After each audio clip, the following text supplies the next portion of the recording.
Olá pessoal, eu sou o professor Hamilton e a gente vai continuar nessa aula a nossa jornada falando sobre os níveis de organização dos seres vivos.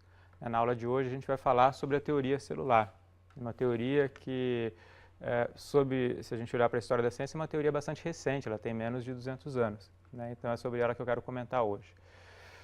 Bom, lembra que a gente está fazendo um caminho aqui, um percurso, né, olhando para esses vários níveis de organização da vida, começando lá, né, com os átomos e com as moléculas. A gente falou um pouco da história disso na aula passada.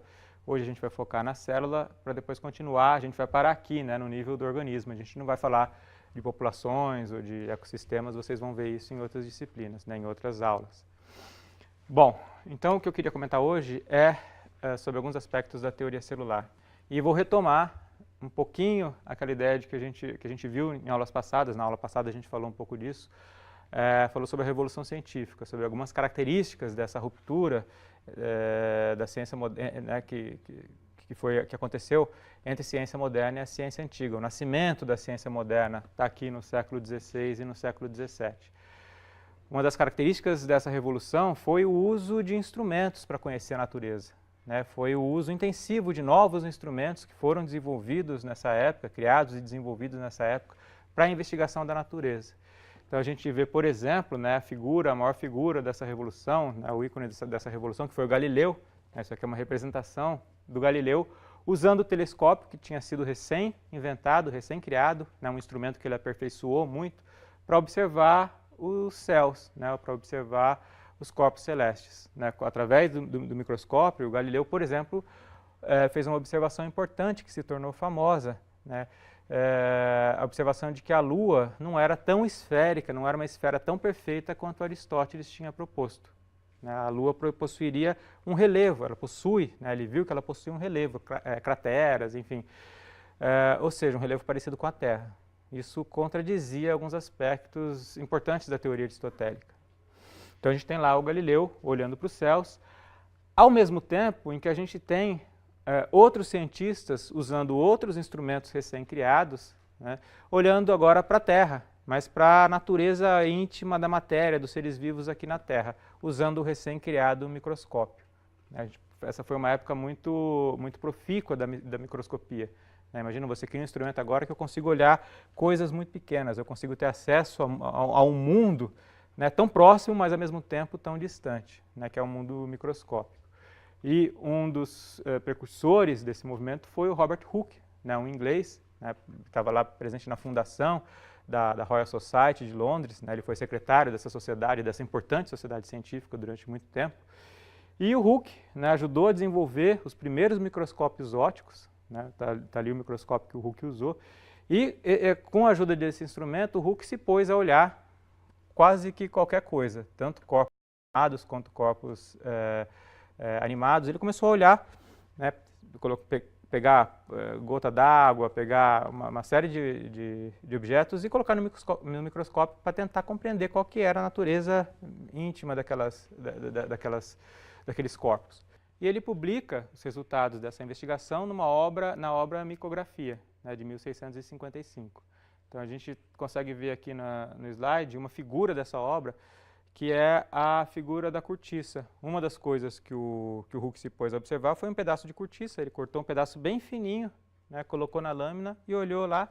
E ele percebeu, ao observar a cortiça, que a cortiça ela é toda furadinha, como está aqui, né, ela possui buracos. Né, ele chamou mesmo a atenção para isso. Olha, ela tem buracos, parecem alvéolos, né, tipo alvéolo de abelha, né, pequenas caixas, né, pequenas celas, né, pequenas células, ou seja, pequenas células. Célula é o diminutivo de cela.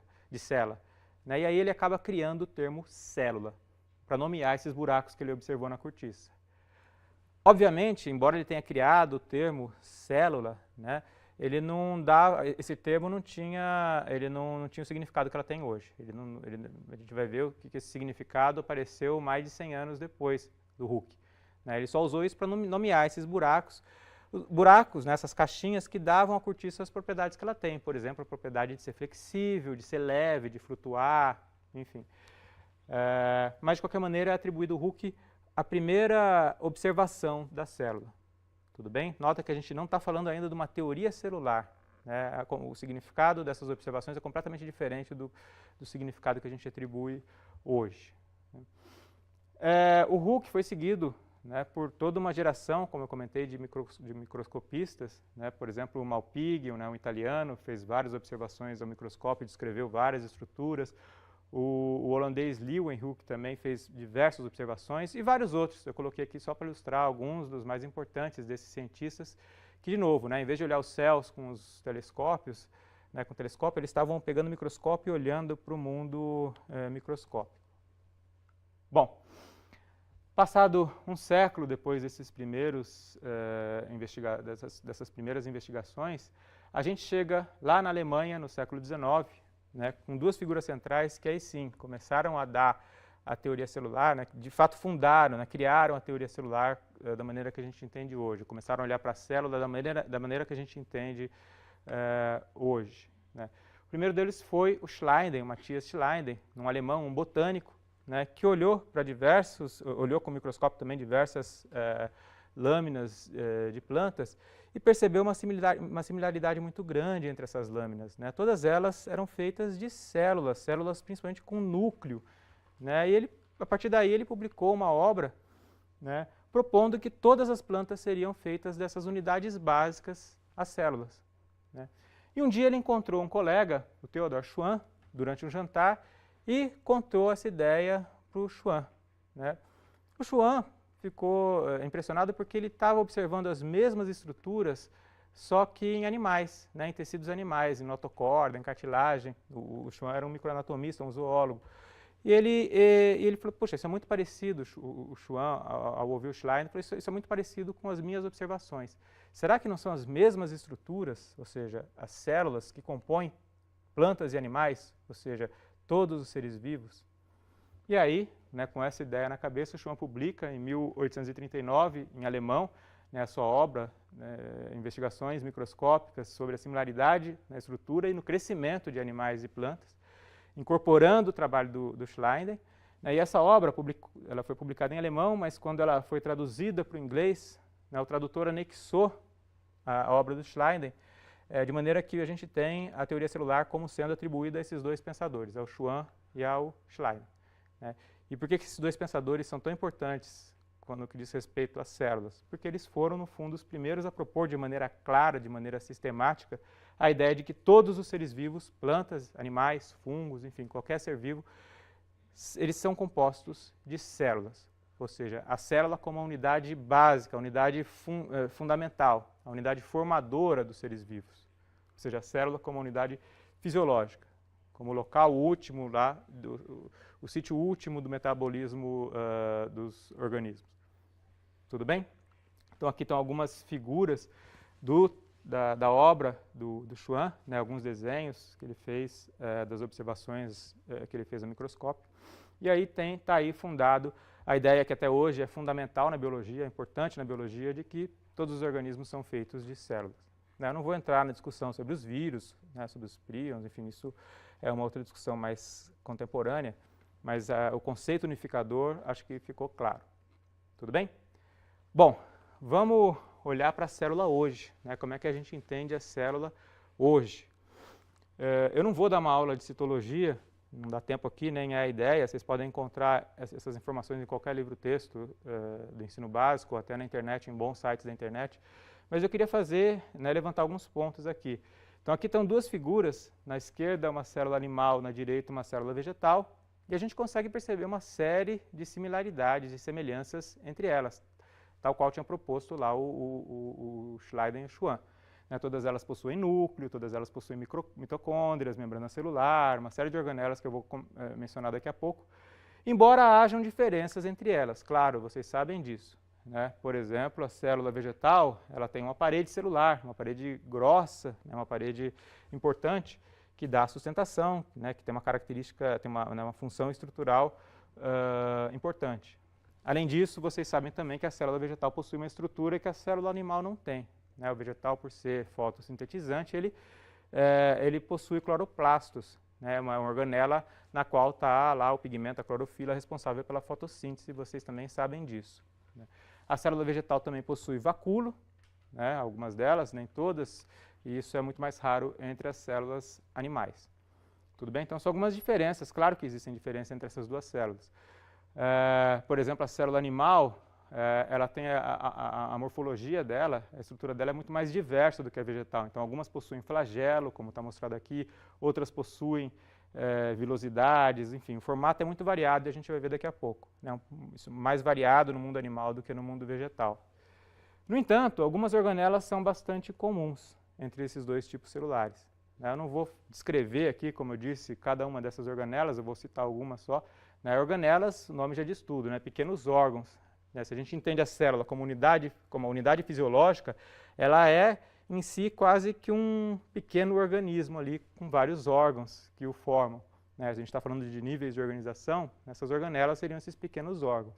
Então a gente tem lá o núcleo, onde está o material genético da célula, o central de comando da célula, para usar uma linguagem bem metafórica. Você tem o citoplasma, no qual estão algumas estruturas, por exemplo, algumas organelas como a mitocôndria. A mitocôndria é importante, vocês sabem disso, o local onde a célula faz a sua respiração, a respiração celular, processo que transforma energia de compostos orgânicos, principalmente a glicose, em ATP, é a central energética da célula.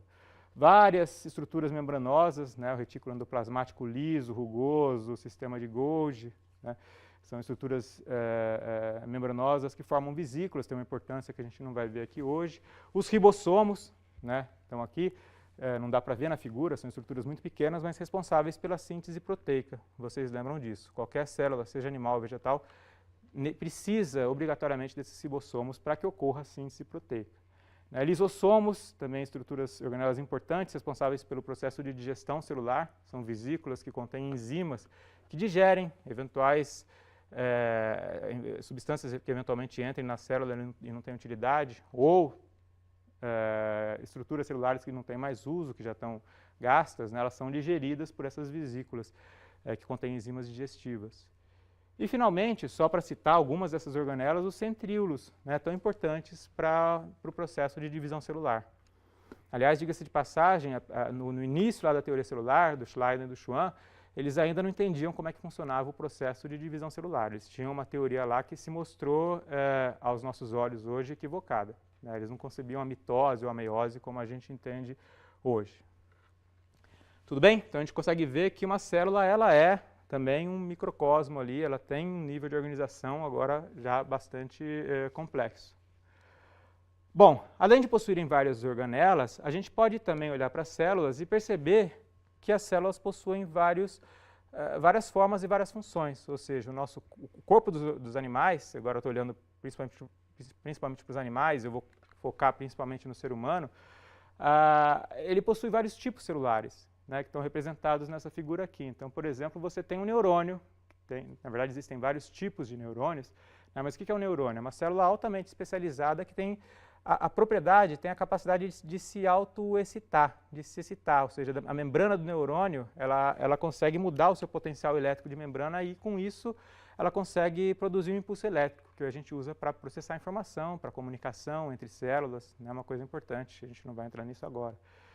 Você tem células que têm a capacidade de se contrair, de produzir tensão, de mudar o seu comprimento, que são as fibras musculares.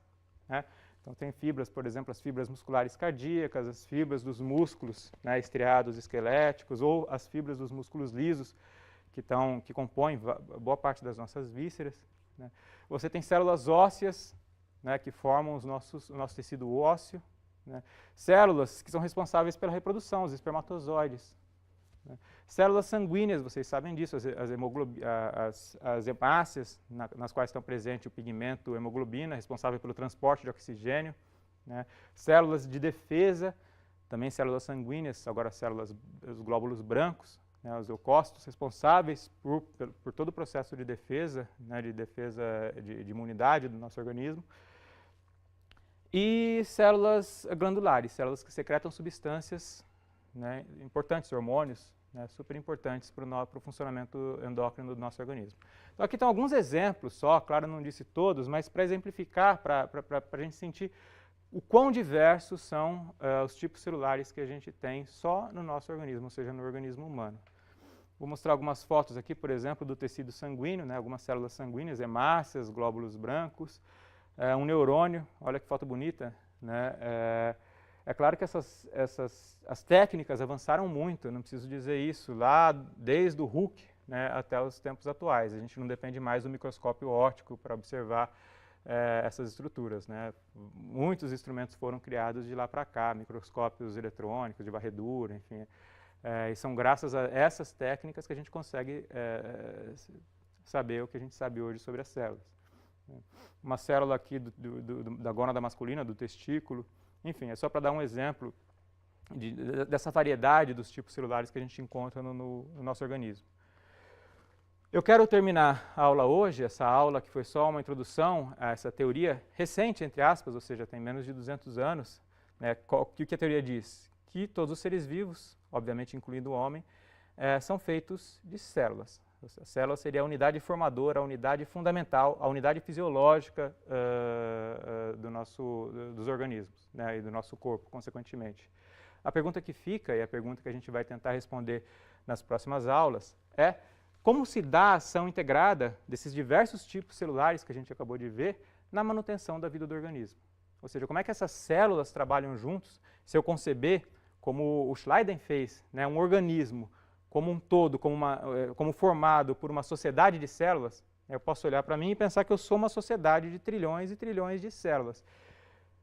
Como é que todas essas células, né, que são de vários tipos diferentes, conseguem agir de maneira conjunta, de maneira integrada, de maneira harmoniosa para a manutenção da vida do organismo?